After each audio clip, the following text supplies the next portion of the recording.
So tukaenda huko Juja farm and G was there.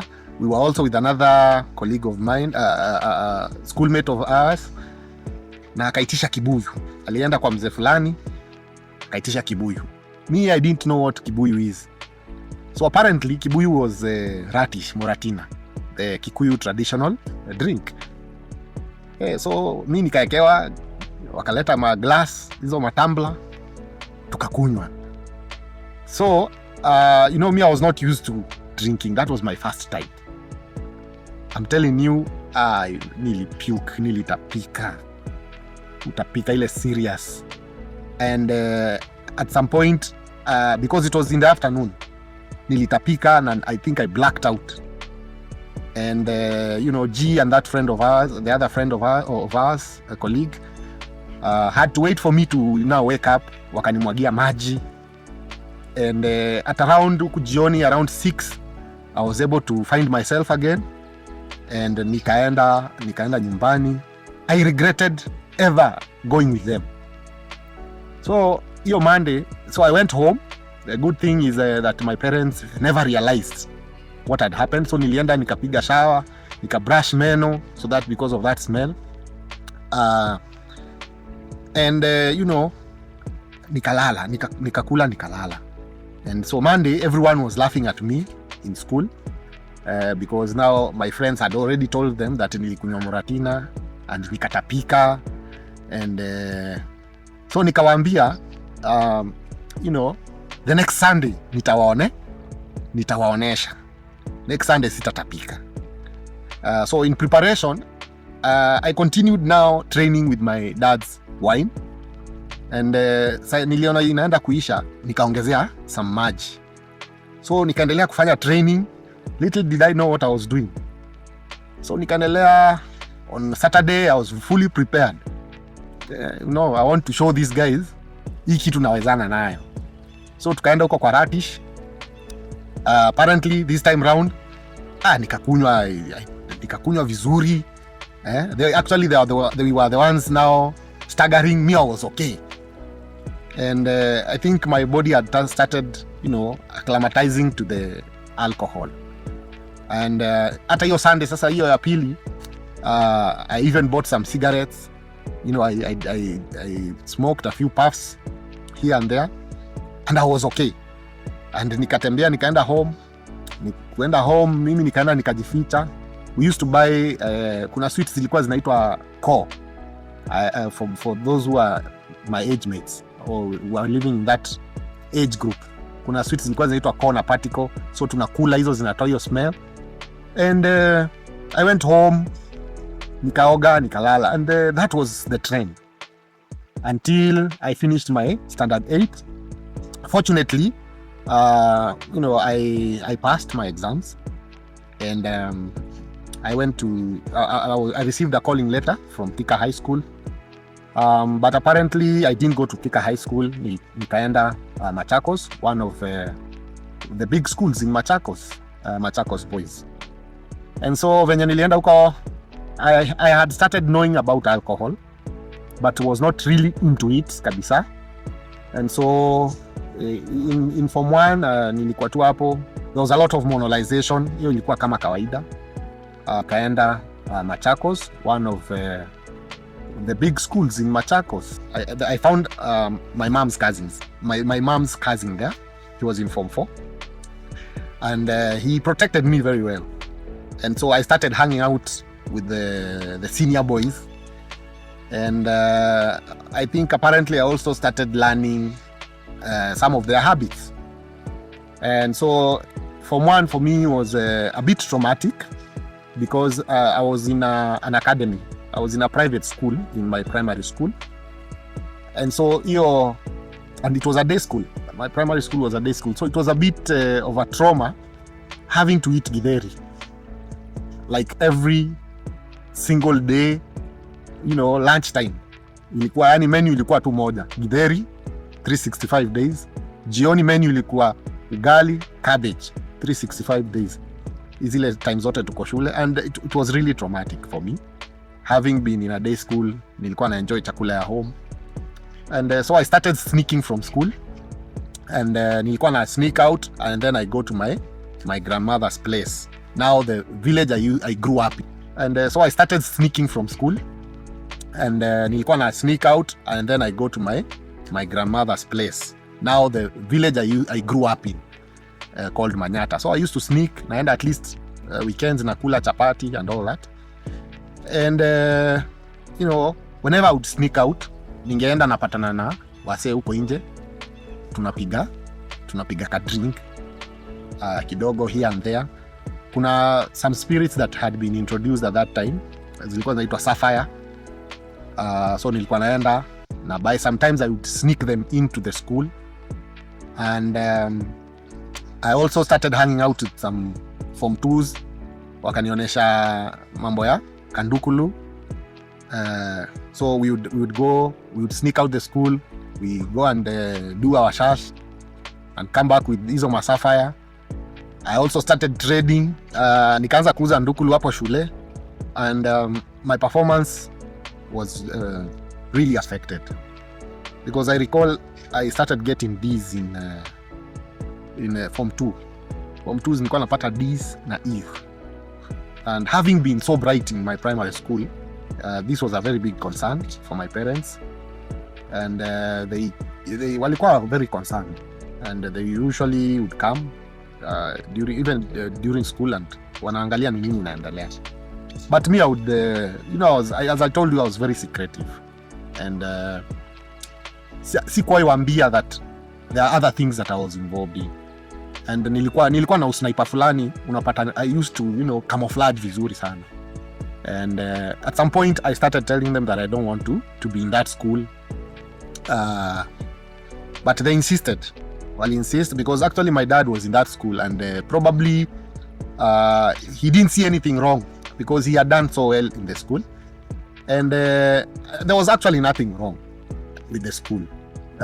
Come to think about it, I think I'm the one who was doing the wrong things in the school. So at some point I was very adamant that I didn't want that school, and that really made me now even go to the extremes. And I started every Friday I would sneak out. There's a village next to the school, inaitwa Dallas. For those who come from there, you know that place. We used to sneak there. We smoke, we drink. There were these very cheap forms of liquor. Kuna moja ilikuwa inaitwa Nyuki, Polars. So we used to drink those cheap brands of alcohol. And then we also watch pornography. And so it became a habit. And at some point now, my parents, because of the grades, and I was not doing very well, during holidays I would, as I told you, I would camouflage. I would stay away from alcohol, and whenever I would drink, I would be very secretive about it. And so they were not really able to know what was going on and what I was getting myself into. Yeah, so they came to school at one time, and they saw the teachers and all that, and but the concern was the grades. So it was agreed that I repeat classes, and that actually, for me, even today, it was not a very good idea, because when I repeated classes, it kind of brought my self-esteem. It really made me feel so bad that I had to repeat classes. And looking at my friends, they're in Form 4, and I've repeated Form 3, it was really hurtful, and I felt really hurt. But nikaendelea. And so that also drove me further away, because I was looking for something to just, escape from that shame, from that pain, and I continued using. At some point, I would even boil the seeds of bang, navuta hiyo steam.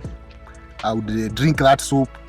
I would boil it with the coffee, and just trying to escape this pain. And that didn't go very well, because at some point I got really high, and the deputy principal found me very high in one of the Saturdays, And when I was confronted, I told them I don't want this school. Staki shule. That's why I'm doing that. Staki shule. So I was expelled, or rather I was suspended. And now my parents had to look for another school.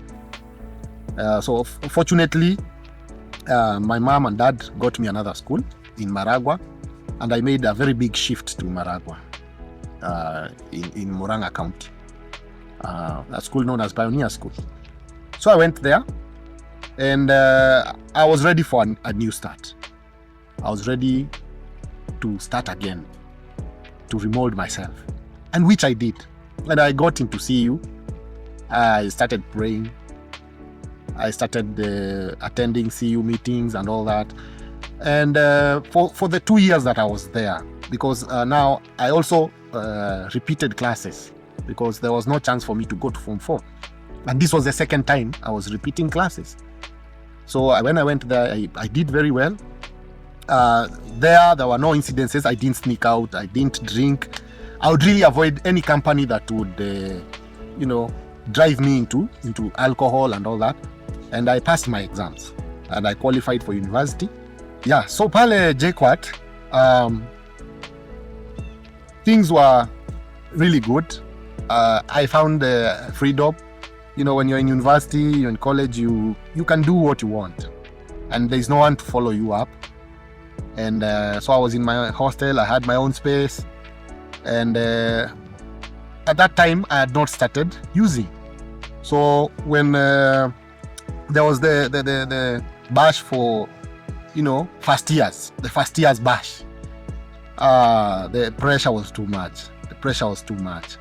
I just found myself nikaenda nikabuy drinks. Now you can even drink when everyone is seeing you, and the pressure of that bash is just too much. And I remember I think Jua Kali ndo alikuja hiyo bash, tukakuwa entertained, so I started drinking again. And maybe before I continue with my campus, when I finished Form 4, there was also another batch I went to, Sean Paul and Sasha. Sean Paul at that time was coming to Kenya, and it was a really big deal. So I also remember that time pia nilikunywa at Carnival, and niliibiwa viatu, nikaibiwa simu, wallet, and all that at Carnival grounds. So now the second time I was drinking after Form 4 was the first year's bash. And so I drank so much, and at that time there was a girl I had started seeing or dating, and we really drank so much. And as the bash was continuing, nilikuwa nimeshikilia chupa. I fell and hurt myself, and it was really bad because I cut my hand. And if I knew what I know now, I would have known that those are signs that I'm actually moving into addiction. And so I was taken to the clinic, the student clinic, and I had a few stitches. And that was just a sign that this thing would really, really cost me. So in my campus, weekends would start on Thursdays. Thursday, we would do house parties, we would do carnival, we would do, tacos. We would do so many bashes that, for me, even some of them I can't recall. But everything was just about partying, and we never really paid, or rather I never really paid attention to my studies. I was just there to be seen. And ilikuwa tu party after party. In the hostels we would just do parties. Sometimes we would do kuna zile pombe mnaekanga kwa mitungi, punch.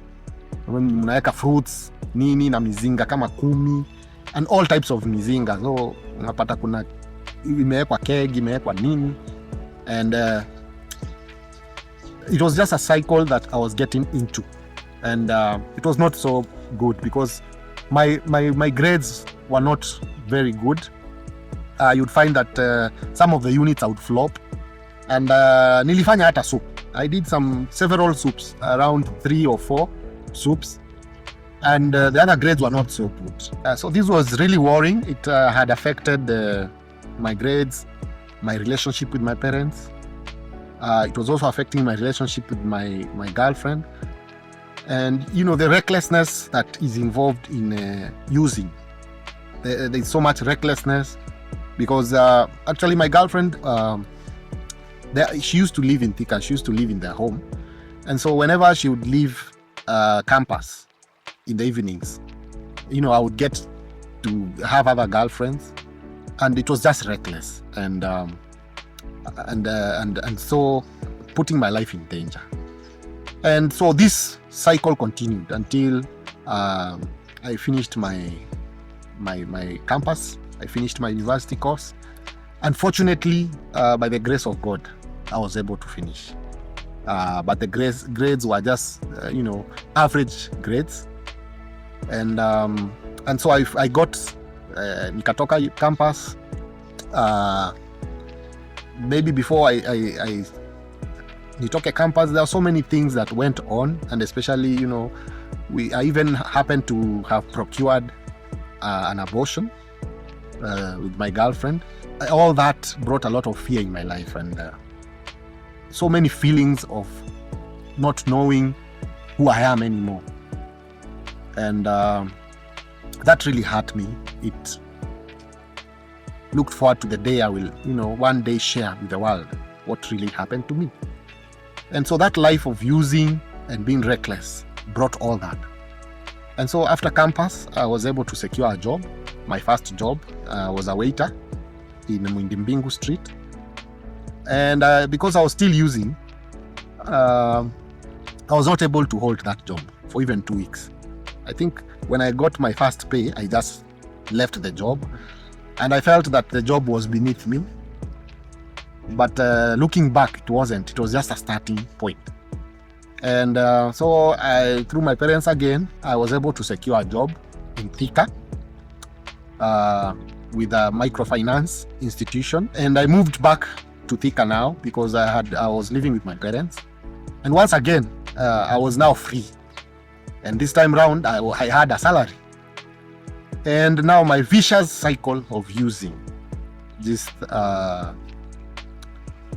came back again now with all close. And I got back to using because when I was living with my parents, I would abstain because I was staying with them. I would not drink every day. But here I am in Thika with the old friends that I had from Juja and Thika. And, we got into that cycle again. And it was just party after party, drinking. My first salary was just drinking.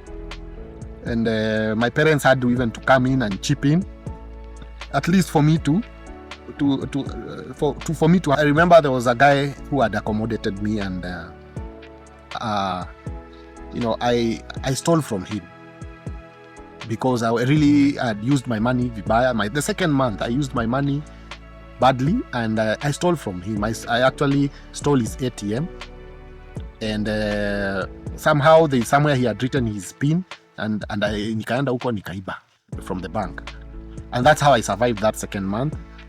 And apparently he didn't know. He didn't get to know. That cycle of drinking just brought in other issues, even with my workplace, because now I had to sustain or to maintain this lifestyle of drinking. And I started stealing from my workplace, in the sense that, we were giving loans, and I would apply for fake loans using fake IDs.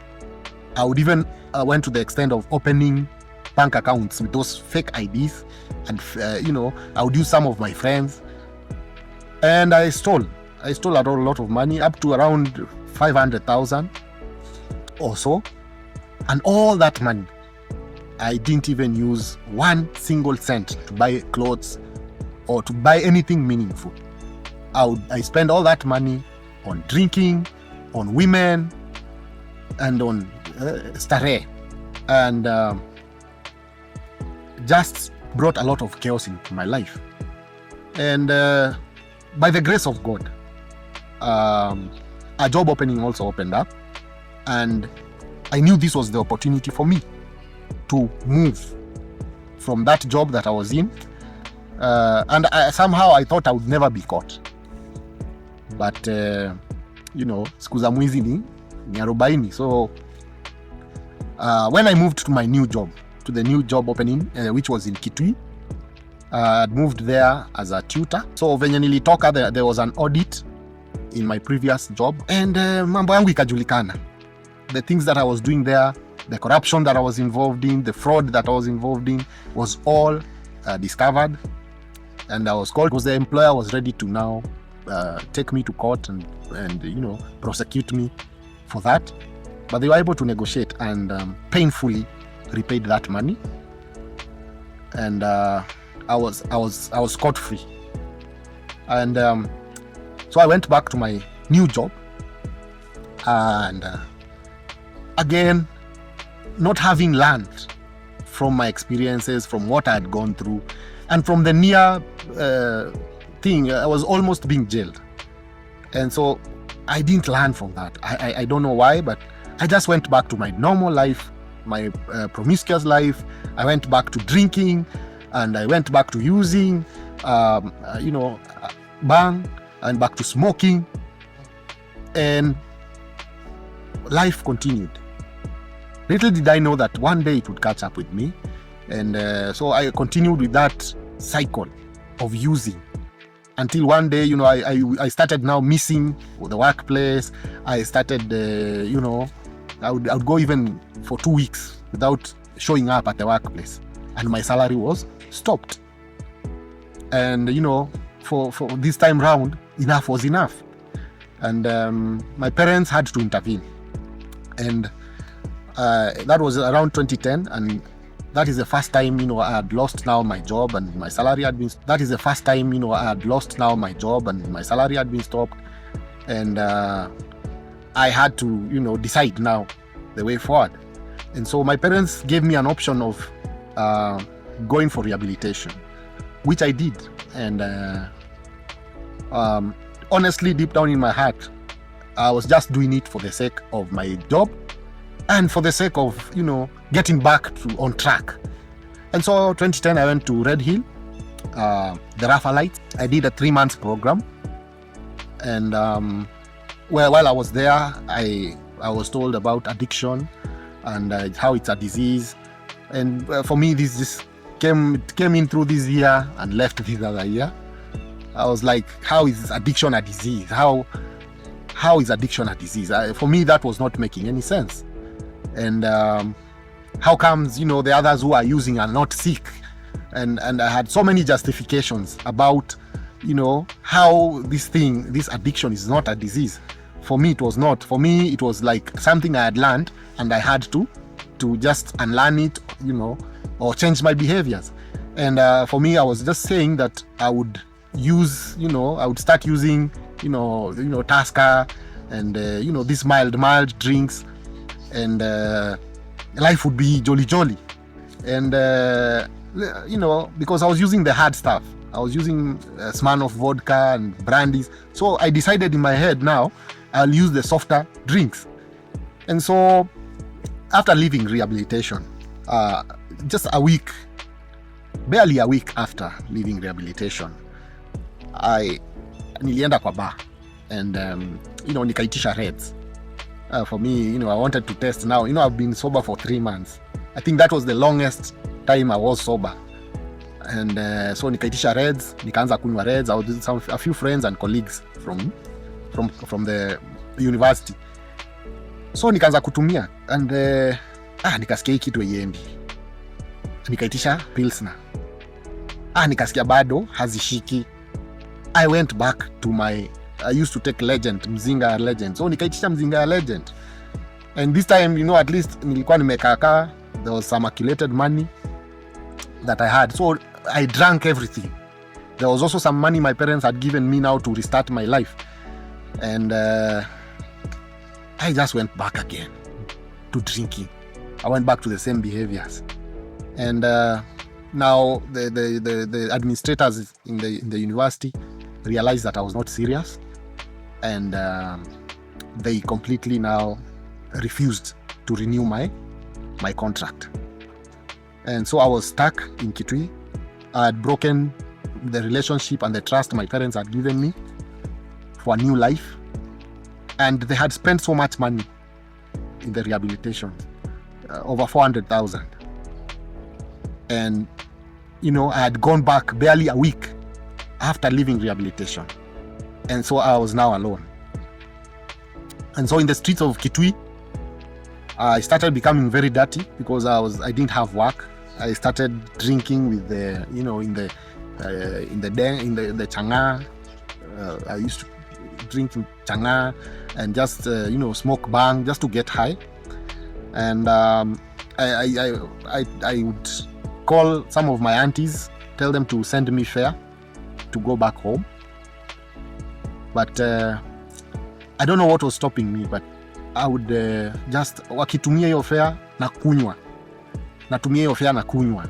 Even some of my cousins had sent me fare from Kitui to Machakos severally, and I just drank or used it on bang.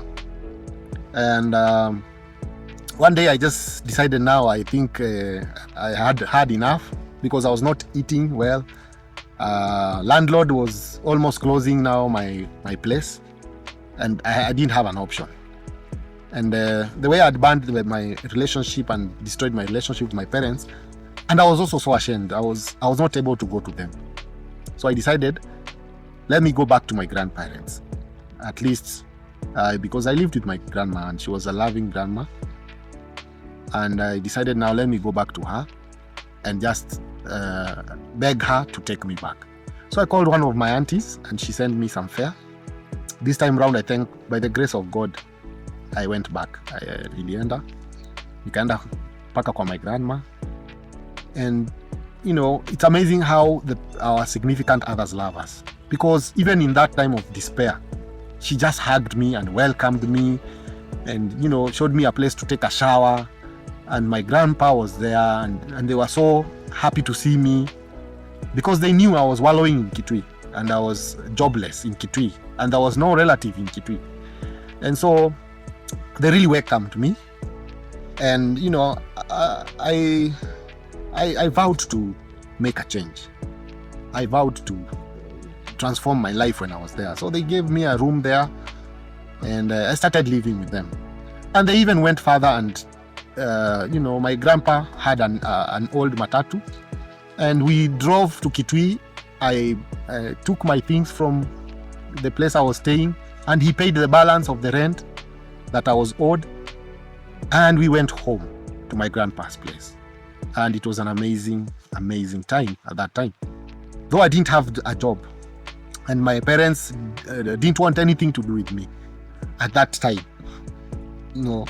I stayed with my grandparents for 3 years, and my parents would come visit, but I think they were also giving me time to realize who I was, to just go through who I was.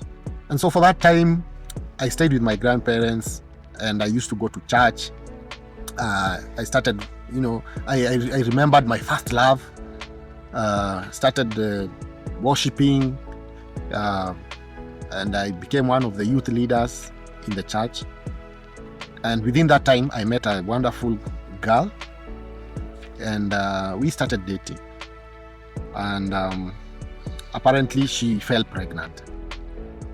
And now, I had to now tell my parents that I had made a girl pregnant.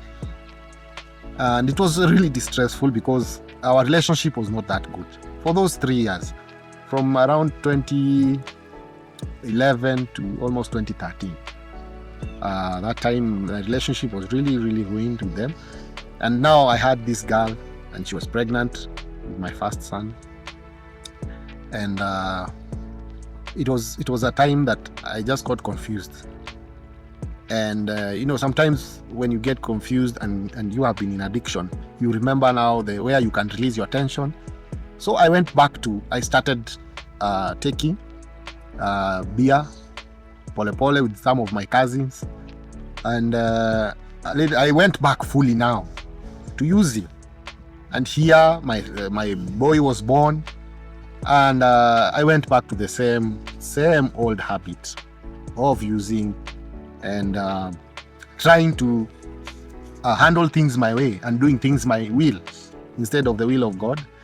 At that time, my mom had even sponsored me to start an MBA, a master's degree. But when I went back to now completely using, I dropped out. I had also started doing some CPAs. I dropped out from them. And, I went back. My life spiraled back into the whole old habit of using. And I remember there were so many efforts. I even at some point got a job at a training institution. But because of the habits of using, I would get a job. I would start missing classes. I was a teacher. I would start missing classes, start missing work. And the story would repeat itself. I would get fired. So in 2013, I was fired. And I think that was one of another very low moment where now I had to go back to my mom and request that I work in her construction. And I did that. She just felt pity on me. And akanieka hapo, knowing that I'm not okay. And by now I had got, my grandma had given me a small room somewhere, a single room, and that's where my parent wife now and my son, we were staying.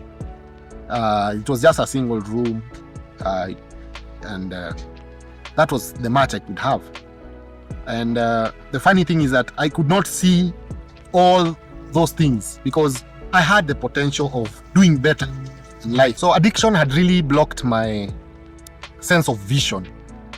And I had so much potential because even in working at the construction, I would do projects. I would write business plans for people. I would write research proposals and projects, and I would make some extra money. I had so much potential, but in that, I never used that money for anything good. I never used that money to build my life. I would just spend it in the bar. I would spend it drinking and on women and all that. And during that time as I was using, at times I would really try to stop. I would really try to stop. I would sometimes, sleep myself, just sleep crying, asking myself, what's wrong? So addiction had really blocked my sense of vision. And I had so much potential because even in working at the construction, I would do projects. I would write business plans for people. I would write research proposals and projects, and I would make some extra money. I had so much potential, but in that, I never used that money for anything good. I never used that money to build my life. I would just spend it in the bar. I would spend it drinking and on women and all that. And during that time as I was using, at times I would really try to stop. I would really try to stop.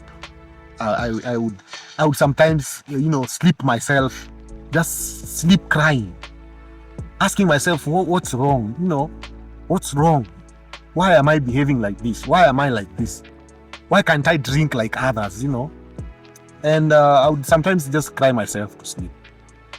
I was just falling away. I was losing it, and I have been able to rededicate my life to Christ. I have decided to walk a path of freedom, to walk in sobriety. And with that, after a year or two, I joined SAPTA, Support for Addiction Professionals, where I trained as an addictions counselor. And I've also opened a counseling practice in Machakos. And I'm hoping that my story will touch somebody's life, even if it's just one person. Even if it's just one person. If you have been out there, your life has been a roller coaster. You have been moving in and out. It doesn't matter the number of times that you have relapsed. It doesn't matter the number of times that you have gone back to drinking. There is hope. there is hope. There is hope. And I beseech you to look down, deep down yourself, and make a decision. Because one of the most powerful things that God ever gave man is the ability to choose. And the word of God says that, behold, I lay before you life and death. Choose. So I beseech you, if you're out there, you are suffering as I did. There's so much I couldn't explain or say in this video that I went through. But I hope that the little I've shared will reach out and will touch somebody and will change somebody's life. If you would like help, you can reach out to me. You will find my number. With the number will be attached there. And I'm hoping that this video will change somebody's life and somebody will find sobriety. Subscribe to Touch of Compassion TV for more stories, and that is how you will assist this channel. Reach out to many others, and for this channel you can reach out to me with the number will be attached there.